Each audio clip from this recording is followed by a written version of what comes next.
আজকের সর্বশেষ সংবাদে আপনাদের সবাইকে স্বাগত। শুরুতেই সংবাদ শিরোনাম। 140 ট্যাবলেট খেয়ে চিরঘুমে পুলিশ সদস্য। নতুন সেনাপ্রধান লেফটেন্যান্ট জেনারেল ওয়াকার উজ্জামান।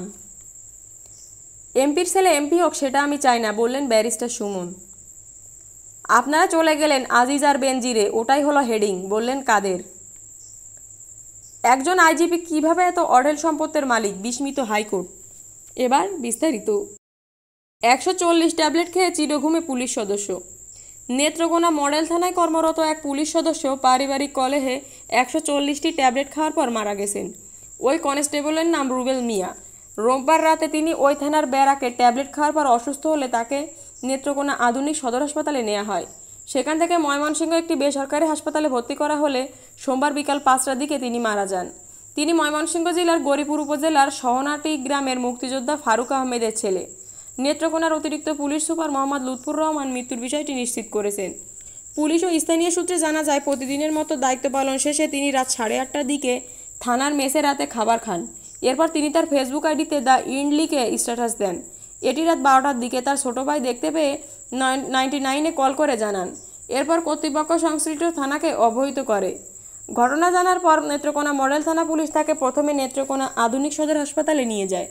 সেখানে অবস্থার অবনতি হলে তাকে ময়মনসিংহ মেডিকেল কলেজ হাসপাতালে পাঠানো হয়। এরপর তাকে ময়মনসিংহের একটি বেসরকারি হাসপাতালে ভর্তি করা হয়। সেখানে চিকিৎসাধীন থাকা অবস্থায় সোমবার বিকাল 5টার দিকে তিনি মারা যান। তিনি নেত্রকোনা শহরের কোর্ট স্টেশন এলাকায় তার স্ত্রী জেসমিন আক্তার ও 2 সন্তান নিয়ে ভাড়া বাসায় থাকতেন। গত সপ্তাহে স্ত্রীর সন্তানরা বাড়ি চলে যাওয়ার পর থানা ব্যারাকে থাকতেন। এই বিষয়ে রুবেল মিয়ার বাবা মুক্তিযোদ্ধা ফারুক আহমেদ ও তার স্ত্রী জেসমিন আক্তারের ফোনে চেষ্টা করে কথা বলা সম্ভব হয়নি। তবে নেত্রকোনার অতিরিক্ত পুলিশ সুপার মোহাম্মদ লুৎফুর রহমান বলেন, কনস্টেবল রুবেল মিয়া 8 বছর 6 মাস 29 দিন আগে পুলিশে যোগদান করেন। নেত্রকোনা মডেল থানায় 1 বছর 6 মাস আগে যোগদান করেন। পারিবারিক কলহের কারণে তিনি অতিরিক্ত ঘুমে ট্যাবলেট খেয়ে অসুস্থ হয়ে পড়লে তাকে হাসপাতালে নেওয়া হয়। ময়মনসিংহে চিকিৎসাধীন অবস্থায় তিনি মারা যান। নতুন সেনাপ্রধান লেফটেন্যান্ট জেনারেল ওয়াকার উজ্জামান। সেনাবাহিনী প্রধান হিসেবে নিয়োগ পেয়েছেন লেফটেন্যান্ট জেনারেল ওয়াকার উজ্জামান। তিনি জেনারেল এস.এম. শফিউদ্দিন আহমেদের স্থলাভিষিক্ত হবেন। মঙ্গলবার আন্তঃবাহিনী জনসংযোগ অধিদপ্তরের এক বিজ্ঞপ্তিতে এই তথ্য জানানো হয়েছে।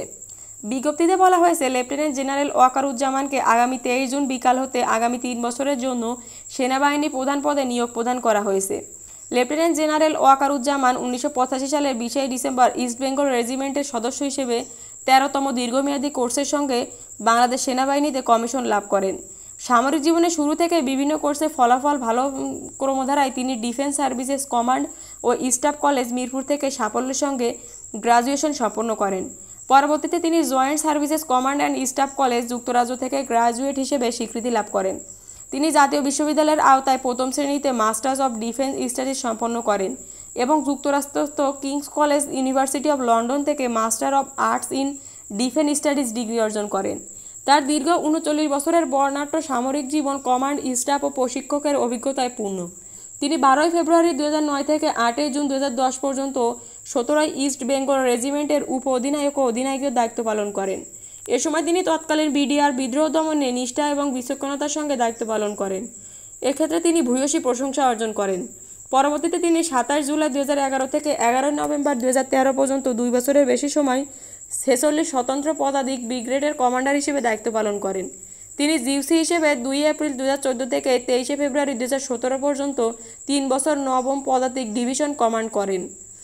স্টাফ হিসেবে তিনি পার্বত্য চট্টগ্রামে নিয়োজিত একটি brigade, school and infantry of tactics এবং সেনা দপ্তরের বিভিন্ন পদবি ও নিয়োগে দায়িত্ব পালন করেন। এছাড়া তিনি প্রশিক্ষক হিসেবে JCO NGSO academy, school of infantry and tactics ও Bangladesh institute of peace support and ট্রেনিংয়ের অত্যন্ত সুনামের সঙ্গে সব পদবীর দেশি বিদেশি সেনা সদস্যদের প্রশিক্ষণ প্রদান করেন। এমপির ছেলে এমপি হোক সেটা আমি চাই না, বললেন ব্যারিস্টার সুমন। আমার ছেলে বিদেশে লেখাপড়া করে দেশে এসে এমপি হবে সেটা আমি চাই না। আমি চাই চুনারঘাটের ছেলেমেয়েরা লেখাপড়া করে এমপি হবে, এলাকার নেতৃত্ব দেবে। সেই হিসাবে আমি লেখাপড়ার মান কীভাবে বাড়ানো যায় সেভাবে চেষ্টা করছি। আমার আব্বা আম্মার নামে এরশাদ আম্বিয়া কিন্ডারগার্ডেনে আন্তর্জাতিক মানের লেখাপড়ার ব্যবস্থা করছি। প্রতি বছর এখান থেকে 30টি ছেলে মেয়ে ভালো মানের লেখাপড়া করার সুযোগ পাবে। হবিগঞ্জের চুনারঘাট উপজেলার শুক্রবার দুপুরে 2 দিনব্যাপী সিসিমপুর শিক্ষা মেলা উদ্বোধন সময় ব্যারিস্টার সৈয়দুল হক সুমন এমপি এসব কথাগুলো বলেন। মেলায় সভাপতিত্ব করেন সিসিমপুরের পরিচালক মোহাম্মদ শাহ আলম। সিসিমপুর প্রকল্পের বাস্তবায়নকারী সংস্থা RDRS বাংলাদেশের প্রকল্প সমন্বয়কারী জিল্লুর রহমানের সঞ্চালনায় মেলায় উপস্থিত ছিলেন সিসিমপুর প্রকল্পের senior manager Khalilur Rahman, sesame workshop বাংলাদেশের ML ম্যানেজার অপূর্ব শিকদার, ফাইন্যান্স ম্যানেজার মনিরুল ইসলাম, চুনারঘাট থানার পুলিশ পরিদর্শক প্রজিত কুমার দাস, সহকারী উপজেলা শিক্ষা কর্মকর্তা জিল্লুর রহমান প্রমুখ। এ সময় জাতীয় সঙ্গীত গেয়ে মেলার কার্যক্রম শুরু করা হয়। শিক্ষা মেলায় ব্যারিস্টার সুমন বিভিন্ন শিক্ষা প্রতিষ্ঠানে অনুদান প্রদান করেন। মেলায় 13টি স্টলে বিভিন্ন ধরনের শিক্ষা কার্যক্রমের প্রদর্শন করে সিসিমপুর শিক্ষা প্রকল্প। সিসিমপুর শিক্ষা মেলায় সরকারি বেসরকারি বিশ্ববিদ্যালয়ের সহস্রাধিক শিক্ষার্থীরা অংশগ্রহণ করে। মেলার বিভিন্ন কার্যক্রমে ক্ষুদে শিক্ষার্থীরা অংশগ্রহণ করে আনন্দ উল্লাসে মেতে ওঠে। আপনারা চলে গেলেন আজিজ আর বেনজিরে, ওটাই হলো হেডিং, বললেন কাদের। গণমাধ্যমের সংবাদ সম্মেলনা নিয়ে ক্ষোভ প্রকাশ করেছেন আওয়ামী লীগের সাধারণ সম্পাদক ওবায়দুল কাদের। তিনি বলছেন, তারেক রহমানের বিরুদ্ধে কিছু বললে সেটা আসে না।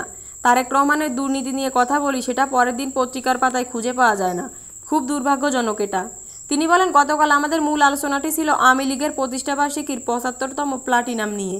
একটা শব্দও নাই কোনো পত্রিকায়। আপনারা চলে গেলেন আজিজ আর বেনজিরে, ওটাই হলো হেডিং। এটা তো হওয়া উচিত না। আওয়ামী লীগ সভাপতি ধানমন্ডির রাজনৈতিক কার্যালয়ের সোমবার দুপুরে মহানগর ও ঢাকা জেলার নেতা, মেয়র ও সংসদ সদস্যদের সঙ্গে বৈঠক শেষে তিনি একথা জানান।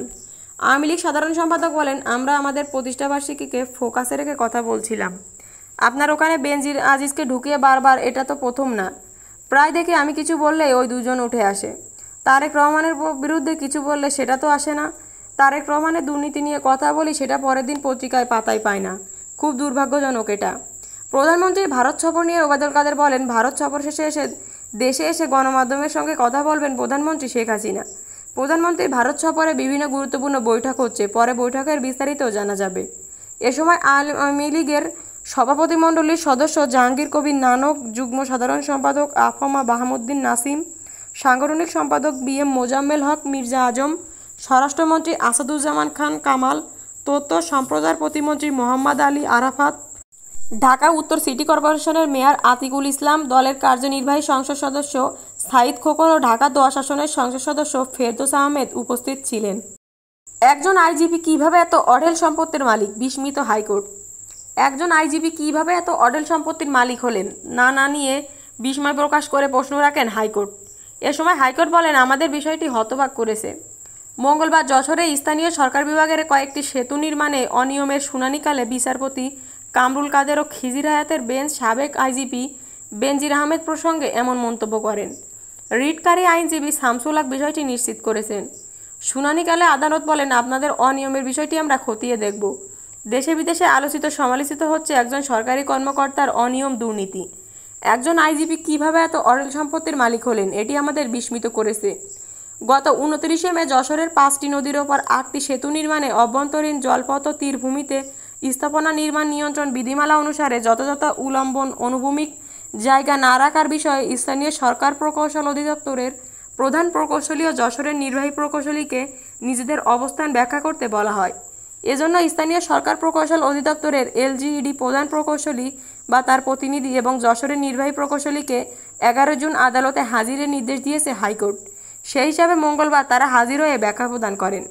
8টি সেতু হচ্ছে যশোর সদর উপজেলার ভৈরব নদীতে ছাতিয়ানতলা সেতু, রাধারহাট সেতু ও দায়তলা সেতু, অভয়নগর উপজেলার টেকা নদীতে টেকা সেতু, মনিরামপুর উপজেলার মুক্তেশ্বরী নদীতে হাজরাইল সেতু ও শ্রী নদীতে নেহালপুর সেতু এবং শার্শা উপজেলার বেতনা নদীতে কাজীরবের থেকে ইসলামপুর মোড় RCC গার্ডার সেতু ও শেয়ালখানা গাড়িখাতা RCC গার্ডার সেতু।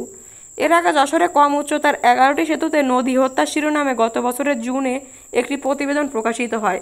প্রতিবেদনটি যুক্ত করে এ বিষয়ে প্রয়োজনীয় নির্দেশ চেয়ে ভৈরব নদ সংস্কার আন্দোলনের উপদেষ্টা ইকবাল কবির জাহিদ গত বছর রিট করেন। রিটের প্রধান শুনানি নিয়ে গত বছরের 27শে নভেম্বর হাইকোর্ট রুলসহ আদেশ দেন। আদালতে অভ্যন্তরীণ জলপথ তীরভূমিতে স্থাপনা নির্মাণ নিয়ন্ত্রণ বিধিমালা অনুসারে সেতু নির্মাণে যথাযথ উল্লম্বন অনুভূমিক জায়গা রাখতে এবং এ বিষয়ে সংশ্লিষ্ট কর্তৃপক্ষের অনুমতির বিষয়ে 3 মাসের মধ্যে হলফনামা আকারে প্রতিবেদন দাখিল করতে নির্দেশ দেওয়া হয়। LGEDর প্রধান প্রকৌশলী, যশোরের নির্বাহী প্রকৌশলী সহ 4 বিবাদীর প্রতি এই নির্দেশ দেওয়া হয়। আপনি কোন জেলা থেকে আমাদের ব্রেকিং নিউজ দেখছেন কমেন্টে জানাবেন। এবং সবার আগে সর্বশেষ আন্তর্জাতিক সংবাদ পেতে আমাদের চ্যানেলটি সাবস্ক্রাইব করে আমাদের সাথেই থাকুন। পরবর্তী ব্রেকিং নিউজের জন্য আমন্ত্রণ রইল। ধন্যবাদ।